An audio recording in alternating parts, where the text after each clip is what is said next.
सन्माननीय परीक्षक, पूज्य गुरुजन आणि माझ्या सर्व वीर आणि उत्साही मित्रमैत्रिणींनो नमस्कार. मी श्रावणी विठ्ठल बोंबले, चन्नेश्वर विद्यालय चंदनापूर येथील इयत्ता 10वी अ ची विद्यार्थिनी आज आपल्या समोर उभी आहे. माझ्या मनात पेटलेल्या एका क्रांतिकारी घोषणेसह, ती म्हणजे निर्भय मी होणार. विझले जरी आज मी, हा माझा अंत नाही. विझले जरी आज मी, हा माझा अंत नाही. पेटेन पुन्हा नव्याने, हे सामर्थ्य नाशवंत नाही. छाटले जरी पंख माझे, पुन्हा उडेन मी. छाटले जरी पंख माझे, पुन्हा उडेल मी. अडू शकेल मजला, अजून अशी भिंत नाही. माझी झोपडी जाळण्याचे झालेत कैक कावे. माझी झोपडी जाळण्याचे झालेत कैक कावे. पण जळेल झोपडी अशी आगती ज्वलंत नाही. येतील वादळे खेटेल तुफान, येतील वादळे खेटेल तुफान. तरी वाट चालते मी, कारण अडथळ्यांना भिवून अडखळणे पावलांना पसंत नाही. मित्रांनो, भीती, फिअर हा शब्द ऐकताच आपल्यापैकी अनेकांच्या मनात एक धडकी भरते. ही भीती काही एका अंधाराची नसते, तर ही भीती असते अपयशाची, टीकेची, नाकारले जाण्याची. ही भीती आपल्याला आपल्यातले खरे सामर्थ्य ओळखू देत नाही. पण मित्रांनो, एक लक्षात ठेवा, ही भीती काही बाहेरून येत नाही, तर ती भीती आपल्या आतमध्येच असते. आणि जी गोष्ट आपल्या आतमध्येच असते ना, ती गोष्ट हरवण्याची ताकद सुद्धा आपल्याकडेच असते. मला सांगा, छत्रपती शिवाजी महाराजांनी जर मोठमोठ्या शत्रुभोजांना घाबरून माघार घेतली असती, तर आज आपण इथे ताठ मानेने उभे राहिलो असतो का? नाही. त्यांनी भीतीवर मात केली म्हणून हिंदवी स्वराज्य उभे राहिले. राणी लक्ष्मीबाई एक स्त्री असूनही रणांगणात उतरली. ती म्हणाली, मैं मेरी झाशी नहीं दूंगी. हे वाक्य ऐकताच अजूनही अंगावर काटा येतो. हीच तर खरी निर्भयता नाही का? आणि भगतसिंग हसत हसत फाशीच्या दोरीवर चढले, कारण त्यांना आपल्या विचारांवर विश्वास होता. त्यांनी दाखवलं, शरीर मरतं परंतु निर्भय विचार मात्र अमर राहतात. जे लोक अपयशाला घाबरतात ते कधीच यशाच्या शिखरावर पोहोचू शकत नाही. थॉमस एडिसनने हजारो प्रयत्न केले, पण तो थांबला नाही. तो म्हणाला, मी अपयशी झालो नाही, तर मी फक्त 10,000 असे मार्ग शोधले आहेत जे काम करत नाही. हीच तर खरी निर्भयता आहे.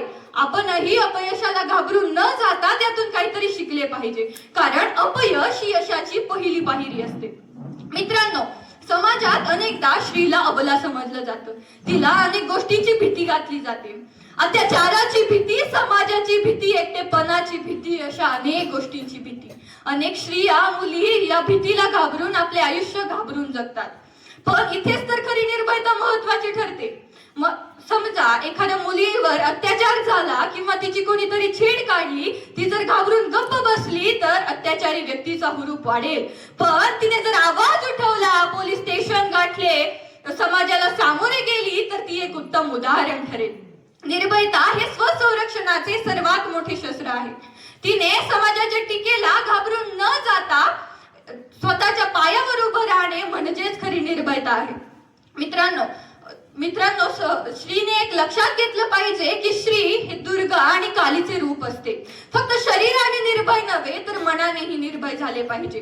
जेव्हा एक स्त्री निर्भय होते ना, तेव्हा संपूर्ण समाज निर्भय होतो. शिवबाच्या रक्तात होतं धैर्य, लक्ष्मीबाईंच्या हृदयात होती वीरता. शिवबाच्या रक्तात होतं धैर्य, लक्ष्मीबाईंच्या हृदयात होती वीरता. त्या छत्रपतींच्या मातीची मी वारस, मग भीतीला मानू का कधी श्रेष्ठता? मित्रांनो, शिवबा त्याची जाणीव करून देणारे हा आपले सर्वात मोठे गुरु म्हणावे लागेल. निर्भयता म्हणजे निर्भय होण्यासाठी आपल्याला सर्वात महत्वाचा आहे तो म्हणजे स्वतःवरील अढळ विश्वास. जेव्हा आपण स्वतःवर विश्वास ठेवतो, त्यावेळेस आपल्यामध्ये एक वेगळीच ऊर्जा संचारते. आपली देहबोली बदलते, आपला आवाज बुलंद होतो आणि हाच आत्मविश्वास आपल्याला कोणत्याही आव्हानाला, कोणत्याही गोष्टीला सामोरे जाण्याचे बळ देतो. मित्रांनो, एखाद्या मुलीला आपले मत मांडायचं असतं, पण समाजाची भीती वाटते. एखाद्या विद्यार्थ्याला वेगळं काहीतरी करायचं असतं, पण लोक हसतील म्हणून थांबतो. आणि मग आपण म्हणतो, मी निर्भय आहे. नाही, खरं निर्भय होणं म्हणजे लोक काय म्हणतील हे न ऐकता आपलं मन जे सांगतं ना, ते करणं. फक्त बोलून उपयोग नाही, कृती करावी लागेल, मैदानात उतरावं लागेल. लाख चुका होतील, होऊ द्या. हजारो वेळा पडू द्या, पण प्रत्येक वेळी उठून उभं राहणं म्हणजेच खरी निर्भयता. निर्भय होण्यासाठी कोणती ढाल लागत नाही, कोणती तलवार लागत नाही, फक्त लागतो स्वतःवरील विश्वास. आणि हाच विश्वास आपल्याला यशाच्या शिखरावर पोहोचवण्यासाठी मदत करतो. सत्य बोला, कारण सत्य बोलणं ही निर्भयतेची पहिली पायरी आहे. चुकीच्या गोष्टींविरुद्ध उभं राहा, कारण गप्प बसणं हे अन्यायाला साथ देणं आहे. आपल्या स्वप्नांचा पाठपुरावा करा, कारण आपली स्वप्नच आपल्याला यशाच्या शिखरावर पोहोचून नेण्यासाठी मदत करतात. मित्रांनो, आज या व्यासपीठावरून मी तुम्हा सर्वांना आवाहन करते का आजपासून आपण ही भीतीची साखळी तोडून टाकूया. आजपासून आपण सर्वजण आपल्या मनाला, आपल्या स्वतःला एक सांगूया, मी माझ्या स्वप्नांसाठी निर्भय होणार, मी माझ्या ध्येयासाठी निर्भय होणार, मी माझ्या आयुष्याची शिल्पकार स्वतः निर्भयतेने होणार. जेव्हा भीती संपेल ना मनाची, तेव्हाच खरी सुरुवात होईल आयुष्याची. जेव्हा भीती संपेल ना मनातली, तेव्हाच खरी सुरुवात होईल आयुष्याची. मना छाती टोकून आजपासून निर्भय मी होणार, निर्भय मी होणार आणि निर्भय मी होणारच. धन्यवाद.